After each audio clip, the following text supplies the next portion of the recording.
राहुल गांधी के सामने बीजेपी अब इतनी लाचार हो गई है, इतनी लाचार हो गई है कि उन्हें 50 गाली देने की बात अब बीजेपी के नेता करने लगे हैं।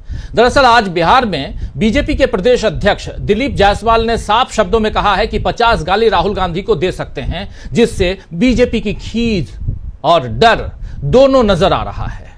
आप जानते हैं कि राहुल कल बिहार पहुंच रहे हैं। 5 महीनों में 5वीं बार राहुल गांधी बिहार जाएंगे और इस बार भी संविधान के सम्मान की बात वहां करेंगे, दलितों पिछड़ों के हक की बात करेंगे, इनको हक दिलाने की बात करेंगे।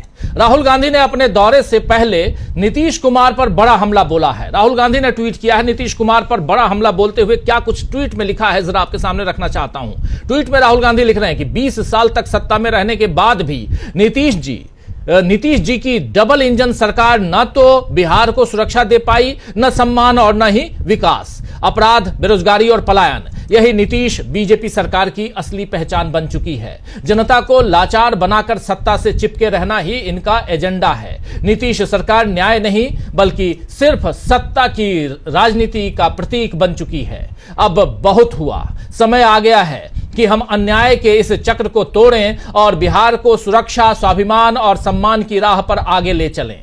यहां पर राहुल गांधी, तो राहुल बिहार के सम्मान की बात कर रहे हैं और बिहार बीजेपी के नेता राहुल गांधी को 50 गाली देने की बात कर रहे हैं। आइए सुन लीजिए क्या कुछ कहा है दिलीप जायसवाल ने, उन्हीं की जुबानी। राहुल गांधी को आखिर 50 गालियां देने की जरूरत उन्हें क्यों महसूस हो रही है। दिलीप जायसवाल भाजपा प्रदेश के अध्यक्ष हैं, बिहार प्रदेश के भाजपा से अध्यक्ष दिलीप जायसवाल, सुनिए। बकथेथी करने वाला, थेथरोलॉजी करने वाला नेता नहीं होता है। तो थेथरोलॉजी करने वाले सबको रोड पर ले आते हैं। अरे गाली बकना, उल्टा सीधा बोलना, हमको बोलिए ना 50 गाली राहुल गांधी को बक देंगे। हमारे गांव में तो और खतरनाक गाली सब लोग बोलता है। मास्टर को भी बोलते थे, पढ़ाने के वक्त तो बोलते थे मत तोरी मैं मास्टर बात के ना पढ़ है। तो कौन गाली, ये राहुल गांधी को पता नहीं है कि गाली की। अब देखिए कितना बेशर्म आदमी है ये, कितना बेशर्म है ये। राजनेता कैसे बन गया ये आदमी, आप इसका अंदाजा नहीं लगा सकते। बेशर्मी की हद है। लेकिन ये कह रहे हैं कि मास्टर को भी गाली और उसके बाद वो बोल भी रहे हैं। तो ऐसे बेशर्मों की टीम है भाजपा के पास बिहार में, जिसका अध्यक्ष है ये आदमी। खैर, लेकिन राहुल गांधी पर हमले कर बीजेपी अपनी कमजोरी दिखा रही है या अपनी उस कमजोरी को छिपाने की कोशिश कर रही है, जिसे अब जनता लगातार देख रही है। अभी बेंगलुरु मामले में भी बीजेपी ने जिस तरह कांग्रेस सरकार को हटाने की शुरुआत कर दी है और लगातार मांग कर रही है, उससे जाहिर है कि बीजेपी के लिए सत्ता से बढ़कर कुछ नहीं है। दरअसल संबित पात्रा ने कांग्रेस सरकार से इस्तीफे की मांग की है, तो भूपेश बघेल ने संबित पात्रा को हाल की कुछ घटनाएं और उनकी प्रतिक्रिया याद दिला दी है। दरअसल जो कल भगदड़ मची वहां बेंगलुरु में, आरसीबी की जीत हुई, रॉयल चैलेंजर्स बेंगलुरु, और वो भी आईपीएल में। उसके बाद चिन्नास्वामी स्टेडियम में वहां उसको सेलिब्रेट करने के लिए चिन्नास्वामी स्टेडियम की कैपेसिटी 30 से 35 हजार की, पहुंच गए 2 लाख के लगभग लोग और वहां पर भगदड़ मची, 11 लोगों की जान चली गई, निर्दोषों की जान चली गई। इसके बाद बीजेपी कह रही है कि सरकार और वहां के मुख्यमंत्री खासकर वो इस्तीफा दें।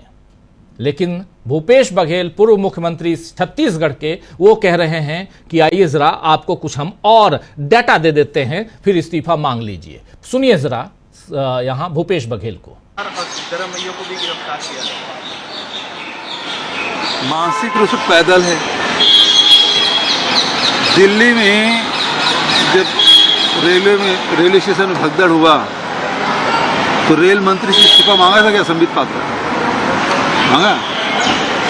पहलगाम में 26 लोग की मृत्यु हो गई, गृह मंत्रालय सुरक्षा देने में नाकाम रहे। तो संबित पात्रा जी गृह मंत्री से इस्तीफा मांग ले, रेलवे मंत्री से इस्तीफा मांग ले, है ना।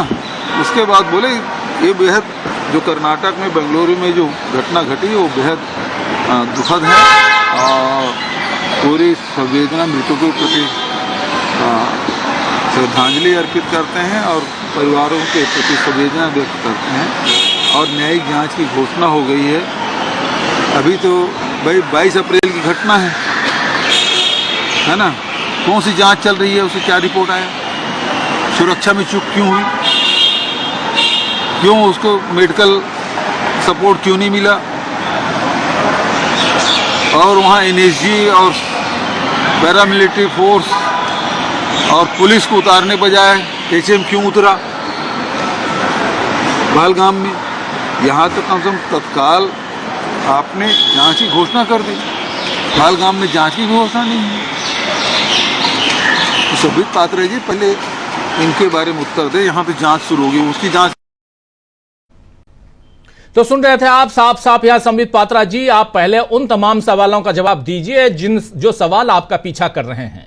जैसे पहलगाम में आखिर वो 4 आतंकी कहां गए और उसको लेकर आपने क्या किया, और पहलगाम की घटना में 26 लोग जो निर्दोष मारे गए उस पर क्या देश के गृह मंत्री ने इस्तीफा दिया? सवाल उठता है, बड़ा सवाल है। लेकिन इसके अलावा जो भगदड़ मची थी हाथरस में, उस पर क्या योगी सरकार ने या योगी जी ने इस्तीफा दिया? जो भगदड़ मची थी महाकुंभ में, उस पर क्या योगी आदित्यनाथ ने इस्तीफा दिया? ऐसे बहुत सारी ऐसी घटनाएं हैं जिस पर इस्तीफे मांगे जा सकते हैं। नई दिल्ली रेलवे स्टेशन पर घटना घटी, इतने लोग मारे गए, क्या रेल मंत्री ने इस्तीफा दिया? जब आपने नैतिकता को ताक पर रख दिया है तो किसको नैतिकता का पाठ आप पढ़ाने की बात कर रहे हैं? आज जो घटना घटी है उस घटना पर हाई कोर्ट ने भी स्वतः संज्ञान लिया है। कांग्रेस के पूर्व मुख्यमंत्री के बयान पर कोई जवाब संबित पात्रा दे सकेंगे, इसकी कोई उम्मीद नहीं है, क्योंकि बीजेपी अपनी जिम्मेदारियों से पल्ला झाड़ने और हर मुद्दे का राजनीतिकरण करने में माहिर है। आप जानते हैं उसकी सत्ता इसी के सहारे चलती है। अभी बेंगलुरु हादसे में बीजेपी का यही रवैया दिख रहा है, जबकि यहां कर्नाटक सरकार ने न्यायिक जांच के आदेश दे दिए हैं। हाई कोर्ट ने भी स्वतः संज्ञान लेकर सुनवाई की है और सरकार से सवाल के साथ साथ रॉयल चैलेंजर्स बेंगलुरु यानी आरसीबी और कर्नाटक क्रिकेट एसोसिएशन को भी नोटिस भेजा है। इस मामले में सिद्धारमैया हो या डीके शिव कुमार हो, वो पीड़ितों से भी मिल रहे हैं और मीडिया को भी जवाब दे रहे हैं। लेकिन याद कीजिए, इसी हाथरस, महाकुंभ, नई दिल्ली रेलवे स्टेशन, ऐसे तमाम मामलों में जिम्मेदारी लेना तो दूर, बीजेपी ने इतना तक नहीं बताया कि मृतकों के आंकड़े क्या थे, महाकुंभ में कितनी बार भगदड़ मची।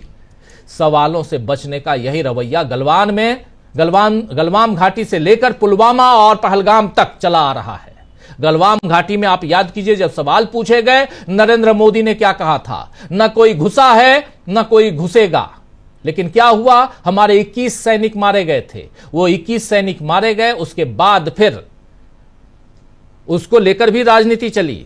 चुनाव उस समय भी बिहार के थे, चुनाव उसके बाद पश्चिम बंगाल के होने थे, 2020-21 की बात है, आप याद कीजिए। खैर, तो ये लगातार चला आ रहा है, चाहे गलवान घाटी हो, गलवान हो, चाहे पुलवामा हो, चाहे पहलगाम हो। अब मोदी विश्व पर्यावरण दिवस को भी ऑपरेशन सिंदूर से जोड़ते हुए दिख रहे हैं। इधर आज आप जानते हैं 5 तारीख है, विश्व पर्यावरण दिवस है, और इस दिन पेड़ पौधे लगाते हैं ताकि पर्यावरण को सुंदर बनाया जा सके, सहेजा जा सके। लेकिन आज एक अलग ही कारनामा नरेंद्र मोदी ने किया है। पिछले साल तक हमने देखा एक पेड़ मां के नाम था। अब कुमकुम का पौधा, जिसे सिंदूर का पौधा के रूप में भी इस्तेमाल किया जाता है, कहा जाता है, उसे रोपकर नरेंद्र मोदी ने इसे भी राष्ट्रवाद से जोड़ दिया है और अपनी राजनीति साधने की कोशिश की है। जरा ये तस्वीर देखिए, नरेंद्र मोदी ये पौधा जो लगा रहे हैं, कुमकुम का पौधा है, जिसे सिंदूर का पौधा भी कहते हैं, और इस पे ये जो लिख रहे हैं कि 1971 के युद्ध में साहस और पराक्रम की अद्भुत मिसाल पेश करने वाली कच्छ की वीरांगना माताओं बहनों ने हाल ही में गुजरात के दौरे पर मुझे सिंदूर का पौधा भेंट किया था। विश्व पर्यावरण दिवस पर आज मुझे उस पौधे को नई दिल्ली के प्रधानमंत्री आवास में लगाने का सौभाग्य मिला है। ये पौधा हमारे देश की नारी शक्ति के शौर्य और प्रेरणा का सशक्त प्रतीक बना रहेगा। नारी शक्ति के शौर्य और प्रेरणा का सशक्त प्रतीक बना रहेगा, और प्रतीक बनाना ही चाहते हैं तो तत्काल जो महिला आरक्षण है उसको आप लागू कर दीजिए। उसके लिए आपने वेटिंग 10 साल क्यों बना दिया है, ये तो पूछा जाएगा। नारी शक्ति का इतना ही ख्याल है तो। दरअसल इस देश में, और खासकर जब से नरेंद्र मोदी सत्ता पर काबिज हुए हैं, तब से जाति, धर्म, इतिहास, खान पान, रंग, कपड़े, सब पर राजनीति करते करते अब पेड़ पौधों के राजनीतिकरण की शुरुआत हो चुकी है। सिंदूर की बात दूर चली गई। घर घर सिंदूर पहुंचाने की कहानी खत्म हो गई और वो जो बलून था वो ऊपर भेजने से पहले ही गुब्बारा जो था वो फूट गया, तो उसके बाद अब एक पौधा लेके आए हैं। शायद आपके घर भी कोई पौधा लेकर आ जाए, कहे कि ये सिंदूर का पौधा है, रख लो। यानी राजनीति अब पेड़ पौधों के जरिए होगी। कि आखिर हर चीज पर राजनीति करने के बावजूद राहुल गांधी को गाली देने की नौबत बीजेपी के सामने आखिर क्यों आई? क्या राहुल गांधी का सामना नहीं कर पा रही है बीजेपी? और इससे भी बड़ा सवाल कि बेंगलुरु की घटना पर राजनीति करते हुए बीजेपी को क्या इतनी शर्म नहीं आती कि उसके प्रदेशों में अगर ऐसी घटना घटती है तो न ट्वीट करते हैं नरेंद्र मोदी किसी भी दुर्घटना पे, और न ही किसी मुआवजे की बात होती है, और न ही किसी ऐसी जांच या ऐसे इस्तीफे मांगने की बात आती है। क्या ये सारी चीजें विपक्ष के लिए लागू होती हैं? सवाल तो है, जवाब चाहिए।